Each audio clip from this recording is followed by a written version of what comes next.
Assalamualaikum warahmatullahi wabarakatuh. Alhamdulillah, para pemirsa, para pengikut, dan juga para pecinta channel YouTube MZT Malang Raya dimanapun Anda berada.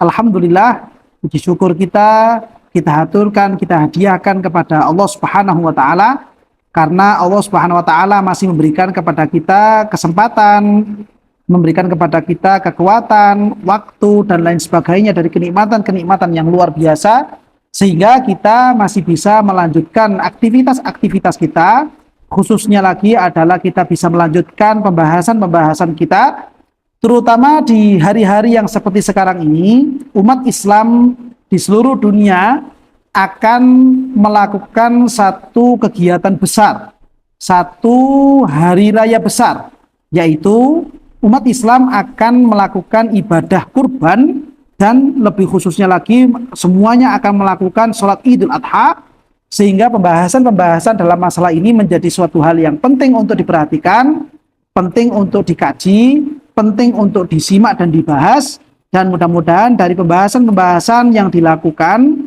bisa memberikan kegamblangan, pemahaman, dan khususnya lagi kita bisa menjadi orang-orang yang semakin dekat kepada Allah Subhanahu wa Ta'ala, dan juga semakin dekat kepada junjungan kita Nabi besar Muhammad SAW dengan mempelajari ilmu-ilmu Allah, mempelajari ilmu-ilmu Rasulullah SAW, dan juga dengan mengamalkan ilmu-ilmu tersebut, sehingga kita bisa menjadi orang-orang yang diridhoi oleh Allah dan juga dicintai oleh junjungan kita Nabi besar Muhammad SAW. Amin ya rabbal alamin.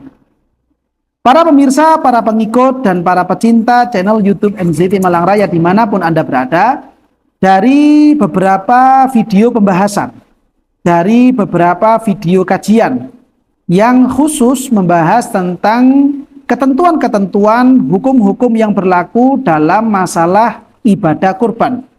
Ada beberapa pertanyaan yang telah masuk kepada kami, yang mana dari beberapa pertanyaan itu ada beberapa pertanyaan yang sama, mirip, dengan tujuan yang sama juga, dan penting untuk diberikan tanggapan, penting untuk diberikan jawaban, dan kami berupaya semaksimal mungkin untuk bisa memberikan jawaban dan tanggapan-tanggapan tersebut melalui channel YouTube kami, baik itu secara channel YouTube yang ada di akun YouTube atau di akun-akun media sosial yang lainnya.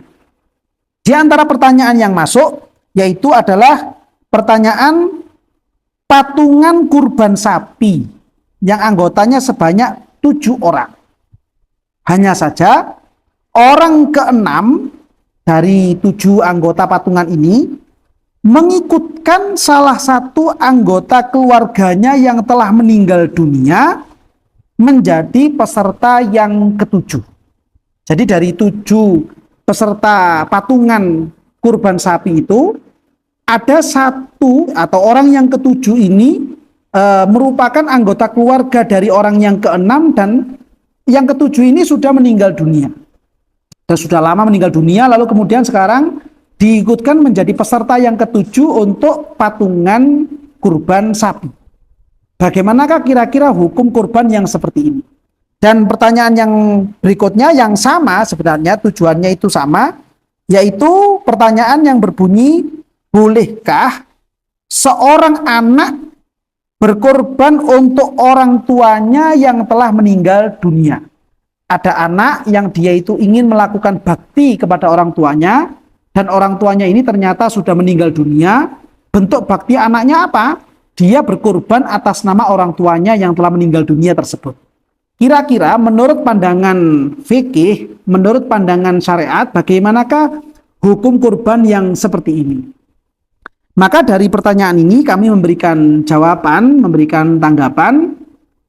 Terjadi perbedaan pendapat di antara para ulama kalangan mazhab Syafi'i, yaitu ada ulama-ulama yang tidak memperbolehkan, dan ini merupakan pendapat yang kuat dalam mazhab Syafi'i, dan sebaliknya ada juga ulama-ulama yang memperbolehkan, namun dengan konsekuensi-konsekuensi hukum yang akan kita bahas pada kesempatan kali ini. Yang pertama, yaitu pendapat yang kuat yang ada di dalam mazhab Imam Syafi'i, yaitu yang menyatakan hal tersebut adalah tidak boleh.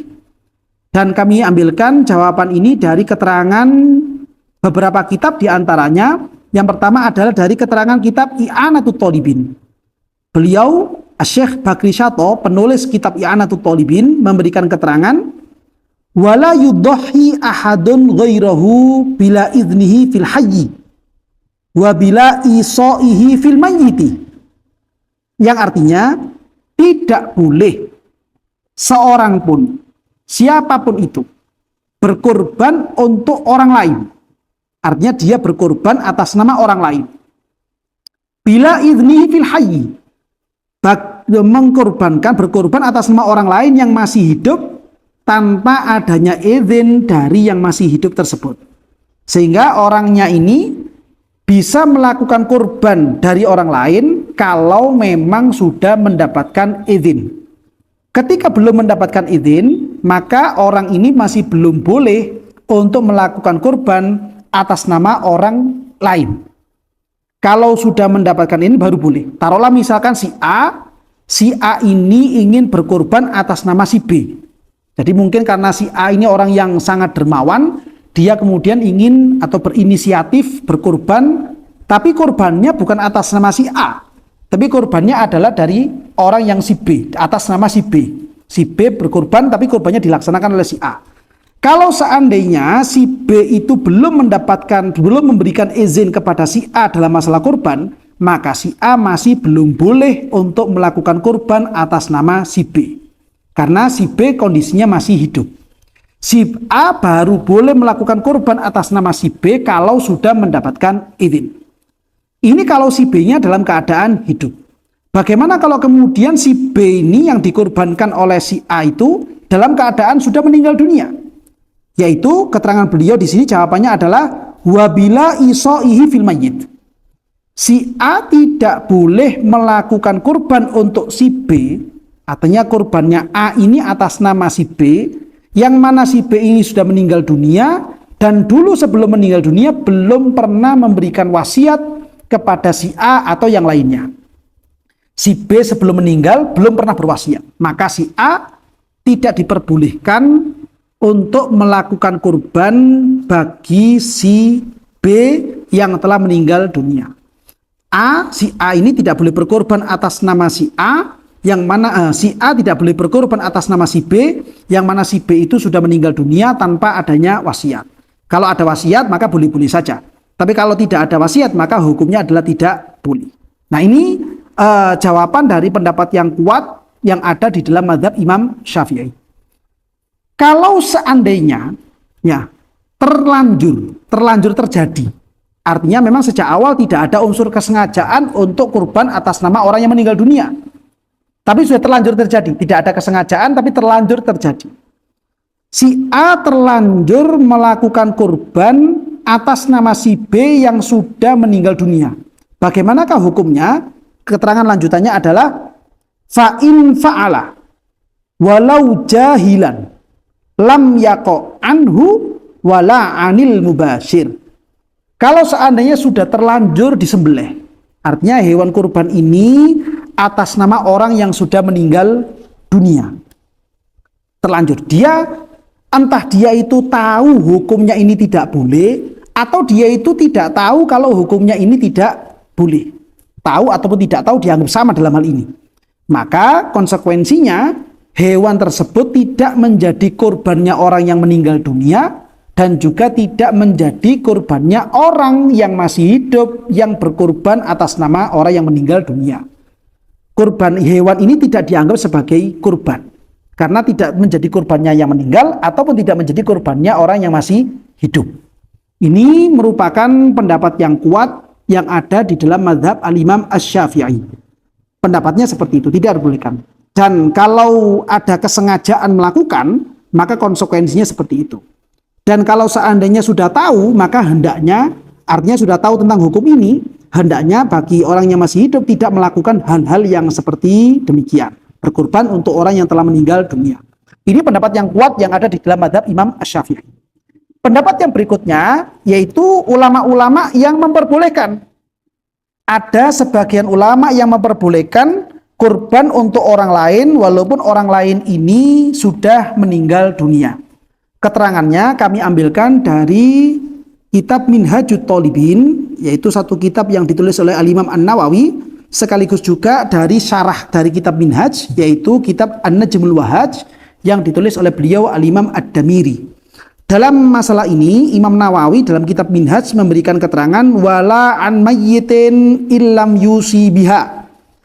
Kurban untuk orang yang telah meninggal, artinya kurban atas nama orang yang meninggal itu hukumnya tidak boleh jika tidak ada wasiat dari orang yang meninggal dunia sebelum orangnya meninggal.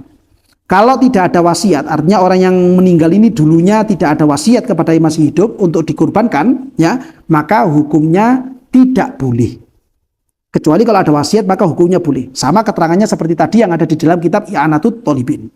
Itu keterangan yang ada di dalam Minhajnya. Keterangan lanjutan atau keterangan yang lebih gamblang lagi disyarahi oleh Imam Ad-Damiri. Beliau memberikan keterangan liqaulihi ta'ala, karena adanya firman Allah Subhanahu wa taala dalam salah satu ayat suci Al-Qur'an, yang mana Allah taala memberikan firman, memberikan pernyataan wa an laisa lil insani illa ma sa'a, bahwa setiap orang dia tidak bisa mendapatkan ibadah dari orang lain yang masih hidup, karena memang masing-masing itu hanya bisa menerima, bisa melakukan ibadahnya dia sendiri, bukan dikerjakan oleh pihak yang lain. Alasannya seperti itu. Dan ini merupakan pendapat yang dimunculkan oleh Imam Al-Baghawi dan juga beberapa ulama yang lain, diantaranya seperti tadi yang kita baca di dalam kitab I'anatut Thalibin. Menurut pendapat yang memperbolehkan, wajawwazaha Abul Hasan Al-Ubadi, menurut sebagian ulama mutaqaddimin yang sama-sama berasal dari ulama-ulama mutaqaddimin, yaitu ulama-ulama yang hidup kisaran tahun 250 Hijriah sampai tahun 350 Hijriah. Itu diantaranya ada seorang ulama besar dalam mazhab Syafi'i yang bernama Al-Imam Abul Hasan Al-Ubadi. Beliau menyatakan boleh berkurban untuk orang yang telah meninggal dunia, berkurban atas nama orang yang sudah meninggal dunia, itu hukumnya boleh-boleh saja. Alasannya kenapa itu boleh? Alasannya adalah sebagaimana yang disampaikan oleh Imam Rafi'i dalam Syarhul Kabir beliau dan dinukil oleh Imam Damiri, yaitu beliau memberikan keterangan wal qiyasu jawazuha anhu. Secara kias, secara nalar, dalam nalar menggunakan metode mazhab Syafi'i, hukumnya harusnya adalah boleh. Yaitu karena li'annaha darbun minas shadaqati, karena kurban seperti ini merupakan salah satu bentuk gambaran dari sedekah. Was shadaqatu, sedangkan yang namanya sedekah itu tasihhu anil mayyiti, sah bila dilakukan atas nama orang yang telah meninggal dunia. Wa tasilu ilaihi bil ijma', dan ibadah ini yang dilakukan oleh orang hidup atas nama orang mati tetap bisa sampai kepada orang yang telah meninggal dunia secara ijma, bil ijma. Itu boleh-boleh saja. Nah, dari ibarat atau redaksi yang disampaikan oleh para ulama, terutama alasan yang tadi disampaikan oleh Al-Imam Ar-Rafi'i dalam kitab beliau Asy-Syarhul Kabir, ini menunjukkan bahwa ini merupakan pendapat yang lemah. Dengan bukti beliau di situ menggunakan bahasa wal qiyasu jawazuha. Dan kemudian berikutnya beliau memberikan alasan karena ini merupakan salah satu bentuk sedekah, dan sedekah itu boleh dilaksanakan atas nama orang yang meninggal dunia, dan sedekah itu akan bisa sampai kepada orang yang telah meninggal dunia. Ini berarti tanda bahwa masalah kurban, artinya kurban atas nama orang yang meninggal dunia, itu diperbolehkan, merupakan pendapat yang masih lemah dalam mazhab Imam Syafi'i. Karena yang dimaksud boleh di situ dan sampainya kepada orang yang meninggal, maksudnya adalah masalah pahalanya. Kalau pahala kurban diniatkan untuk orang yang telah meninggal dunia, itu boleh-boleh saja, dan tetap pahalanya bisa sampai kepada orang yang telah meninggal dunia. Ini kalau yang diniatkan adalah pahalanya. Tapi kalau yang dilakukan itu adalah kurban atas nama orang yang meninggal, maka seperti keputusan yang pertama, hukumnya adalah tidak boleh. Sehingga dalam masalah ini, pertanyaan tadi itu kita mengambil sikap atau kita mengambil langkah. Menurut pendapat yang kuat adalah tidak boleh, dan menurut pendapat yang lemah hukumnya adalah boleh. Yang tidak boleh yang pertama itu ketika kita tidak melakukan kesengajaan untuk berkorban atas nama orang yang meninggal dunia. Seandainya kemudian terlanjur terlaksana ini, sudah terlanjur disembelih ini, padahal ini atas nama orang yang meninggal dunia, maka itu tidak dianggap sebagai kurban, baik yang meninggal dunia ataupun kurbannya orang yang masih hidup. Tidak bisa dianggap sebagai kurban, sehingga dia menjadi sedekah biasa. Kalau seandainya kemudian taruhlah orang ini mengambil pendapat atau mengikuti pendapat yang membolehkan kurban atas nama orang yang meninggal dunia, bukan menghadiahkan pahala, bukan. Kalau menghadiahkan pahala, ulama sepakat itu hukumnya boleh-boleh saja. Taruhlah misalkan orang ini mengambil pendapat yang memperbolehkan kurban atas nama orang yang meninggal dunia, maka konsekuensi hukumnya adalah sebagaimana itu yang diterangkan dan disebutkan oleh Al-Imam Al-Qaffal Al-Kabir. Beliau dalam hal ini menyatakan, idza jawaznal udhiyata 'anil mayyit. Seandainya kita mengambil pendapat yang boleh kurban atas nama orang meninggal. Seandainya kita mengambil pendapat yang ini, pendapat yang lemah tadi itu. Konsekuensinya bagaimana? La yajuzul aklu minha li ahadin. Maka tidak boleh memakan hasil sembelihan hewan kurban atas nama orang yang meninggal bagi siapapun. Tidak boleh memakannya.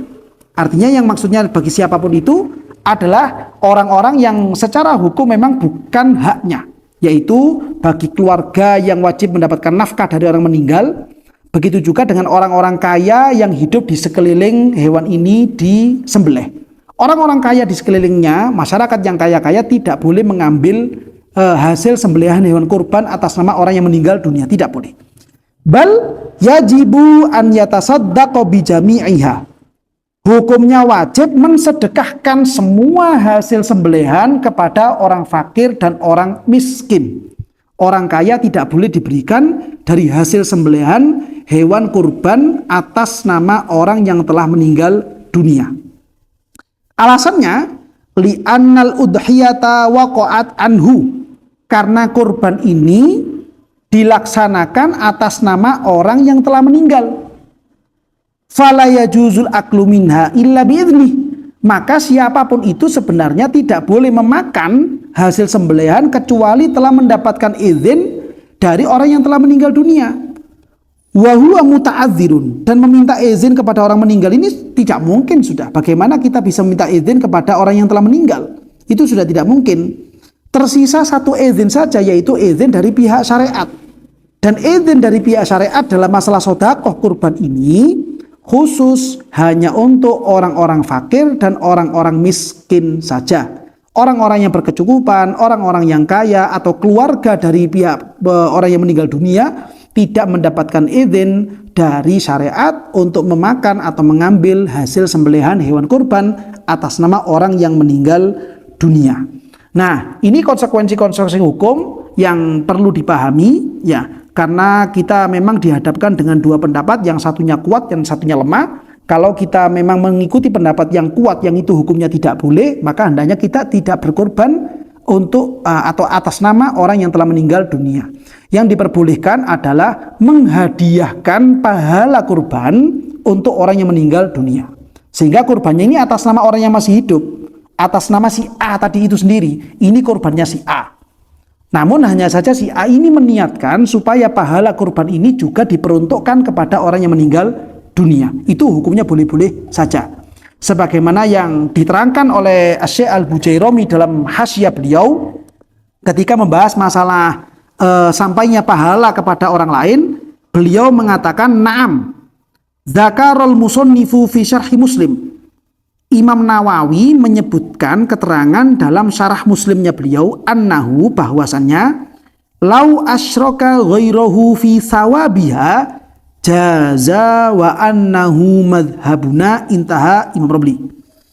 Hukumnya adalah seandainya si pengkorban ini mengikutkan orang lain walaupun dia sudah meninggal dunia untuk supaya bisa mendapatkan pahala dari kurbannya si A, artinya si mudhohi, pengkorban yang asli ya, itu hukumnya boleh-boleh saja. Wa huwa madhabuna, dan itu adalah madhabnya kita, madhabnya orang-orang ahlus sunnah wal jamaah. Dalam masalah kurbannya tidak boleh atas nama orang lain, tapi kalau dalam masalah pahala boleh kita mengikutkan orang lain walaupun orang itu sudah meninggal dunia supaya sama-sama mendapatkan pahala kurban. Jadi dari keterangan beberapa ulama yang ada dan telah kita bahas barusan, seandainya kita simpulkan tentang kurban salah satu anggota patungan kurban sapi tadi itu, hendaknya bagaimana? Maka hendaknya orang yang keenam dia kurban 2 kali. Dia menjadi orang yang keenam sekaligus juga menjadi anggota yang ketujuh. Jadi dia kurban 2. Hanya saja nanti bagi orang yang keenam ini, dia boleh menghadiahkan pahala kurban yang 2, 1/7 yang dari yang dia sendiri dan 1/7 yang kedua ini, dia niatkan pahalanya untuk orang yang telah meninggal dunia. Itu hukumnya boleh-boleh saja. Dan ini merupakan solusi. Sehingga bagi orang atau anggota yang keenam dari peserta patungan kurban sapi, dia tidak perlu mengatasnamakan orang yang telah meninggal dunia. Cukup bagi dia atas nama dia sendiri, hanya saja dia kemudian meniatkan pahalanya untuk orang yang telah meninggal dunia. Itu boleh-boleh saja. Dan bagi anak yang ingin melakukan bakti kepada orang tuanya yang telah meninggal dunia, dia hendaknya kurban atas nama dia sendiri. Ya dia yang memang berkorban. Hanya saja nanti ketika dia berkorban itu, dia berniat, ya Allah, saya meminta kepadamu ya Allah supaya pahala kurban ini bukan cuma untuk saya, tapi untuk orang tua saya yang telah meninggal dunia. Maka ini hukumnya boleh-boleh saja. Sebagaimana yang dijelaskan dan disampaikan oleh Al-Imam Asy-Syaikh Al-Bujairami dalam hasyiah beliau terhadap kitab Al-Iqna. Nah ini merupakan tanggapan dan jawaban dari kami. Ada khilaf di antara hal ini dalam masalah ini. Satu pendapat kuat dan satunya adalah pendapat yang lemah. Maka dari sini kita bisa mengambil suatu sikap dan mengambil suatu tindakan. Dan lebih pentingnya lagi supaya kita berhati-hati dalam mengambil sikap dan tindakan tersebut. Jangan sampai kita malah kemudian memiliki keinginan untuk berbuat baik, namun kemudian keinginan kita itu justru salah dalam cara-caranya, salah dalam langkah-langkahnya, sehingga nanti dampaknya bisa memberikan konsekuensi yang besar, konsekuensi yang tidak diduga-duga.